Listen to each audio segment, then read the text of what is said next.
নমস্কার বন্ধুরা, Payel and Uttam tour ব্লগের দিল্লির ব্লগে আপনাদের অনেক অনেক স্বাগত।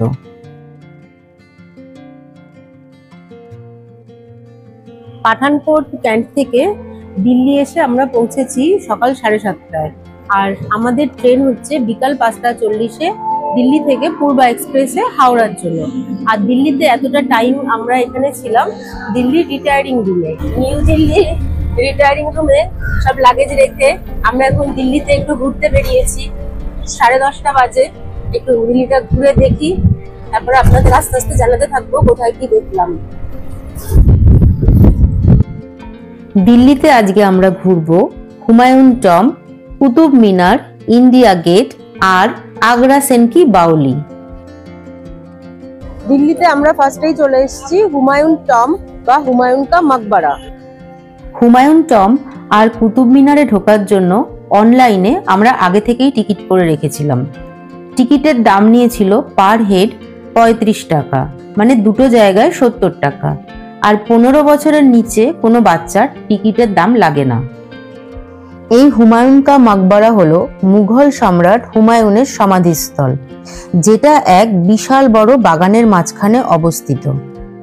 লাল বেলে পাথর দিয়ে বাঁধানো বিশাল গেট পার করেই সামনেই জলের ফোয়ারা। ফোয়ারার ওপারেই মুঘল স্থাপত্যের সুন্দর নিদর্শন হুমায়ুন কা মাকবারা। 1565 সালে সম্রাট হুমায়ুনের মৃত্যুর পর তার স্ত্রী হামিদা বানু এর নির্মাণ কার্য শুরু করেন এবং 1572 সালে এটির কাজ শেষ হয়। এটি ভারতের প্রথম বড় পাথরের তৈরি সমাধি। তাজমহল তৈরির সময়ও এই সমাধিসৌধটির নকশা ব্যবহার করা হয়। এখানে হুমায়ুনের সমাধি ছাড়াও আছে তার পত্নী হামেদা বেগম এবং সম্রাট শাহজাহানের পুত্র দারা শিকো ও আরও অনেক মুঘল বংশধরদের সমাধি। এই সমাধিস্থলটি 1993 সালে ইউনেস্কোর বিশ্ব ঐতিহ্যবাহী তালিকায় অন্তর্ভুক্ত করা হয়। হুমায়ুনের সমাধি তৈরির আগেই এই উদ্যানের মধ্যে ঈশা খানের সমাধি বানানো হয়েছিল 1547 খ্রিস্টাব্দে, যিনি শেরশাহ সুরির দরবারে একজন সম্ভ্রান্ত ব্যক্তি ছিলেন। দিল্লিতে সারাদিন ঘোরার জন্য আমরা একটা অটো রিজার্ভ করেছিলাম। অটো ভাড়া পড়েছিল 1500 টাকা। রাস্তায় যেতে যেতে অনেক সৌধ চোখে পড়লেও সব জায়গায় যাওয়া সম্ভব হয়নি। হুমায়ুন টম্ব দেখে আমরা সেকেন্ড চলে আসলাম কুতুব মিনারে। এখানে এন্ট্রি হলো। ঢোকার সময় কিন্তু আমাদের ট্রাইপডগুলো সব জমা রেখে দিয়েছে, ভেতরে বিভিন্ন রকম রিলস বানানো হয় বলে। তো এখন আমরা ভেতরটায় যাব, ঘুরে দেখি। কুতুব মিনার ভারতের ইসলামিক শাসনের সূচনার প্রতীক হিসাবে এখনো দাঁড়িয়ে আছে ভারতের এই সর্বোচ্চ স্তম্ভটি, যার নির্মাণ কার্য শুরু করেছিলেন দিল্লির প্রথম সুলতান কুতুবউদ্দিন আইবক 1199 সালে।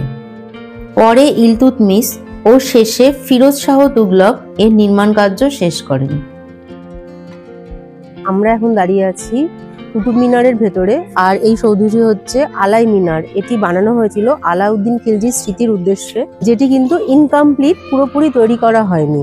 প্রায় 27টি হিন্দু ও জৈন মন্দির ভেঙে ইসলামিক শাসনের সূচনা করা হয়েছিল। আমার সামনেই হচ্ছে ইলতুৎমিশের সমাধি, আর ইলতুৎমিশের সমাধি থেকে বেরিয়েই আমরা দেখতে পাচ্ছি সামনেই রয়েছে কুতুব মিনার। ইলতুৎমিশের সমাধিটি ইলতুৎমিশ নিজেই 1235 খ্রিস্টাব্দে তার মৃত্যুর 1 বছর আগে তৈরি করেছিলেন। দরজার দেওয়ালের এখানে কিন্তু সুন্দর কাজ করা,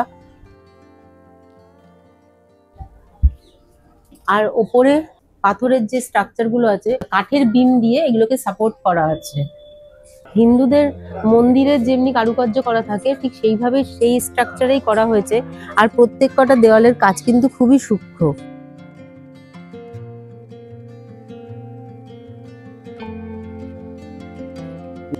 এই সেই লৌহ স্তম্ভ যার গায়ে এখনো মরচে পড়েনি। এই যে লৌহ স্তম্ভটি দেখা যাচ্ছে, এই লৌহ স্তম্ভটি কিন্তু দ্বিতীয় চন্দ্রগুপ্ত দ্বারা নির্মিত হয়েছিল।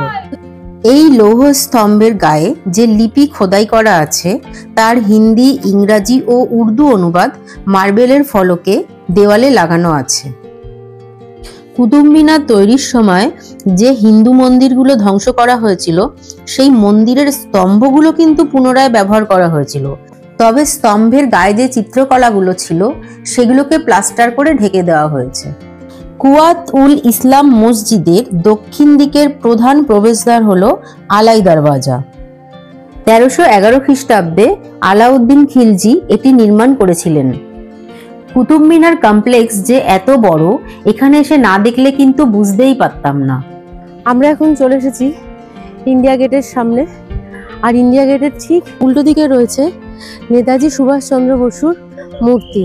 মূর্তিটি 2022 সালে প্রধানমন্ত্রী নরেন্দ্র মোদী উদ্বোধন করেন। ইন্ডিয়া গেটের পুরনো নাম ছিল অল ইন্ডিয়া ওয়ার মনুমেন্ট। প্রথম বিশ্বযুদ্ধের সময় ব্রিটিশ সেনাবাহিনীর জন্য লড়াই করে প্রাণ হারানো 70,000 ভারতীয় সৈন্যের নাম এই স্মৃতিসৌধে খোদাই করা আছে। এখানে কিন্তু কোনো প্রবেশ মূল্য নেই।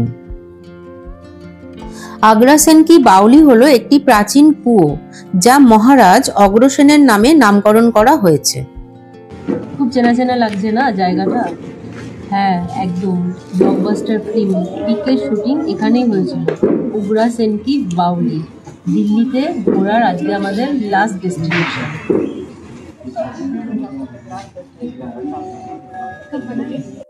লাঞ্চ করে চলে আসলাম রিটায়ারিং রুমে।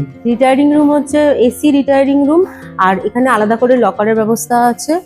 আর এই রিটায়ারিং রুম বুক করার যে প্রসেস আমি অবশ্যই আপনাদেরকে জানাবো।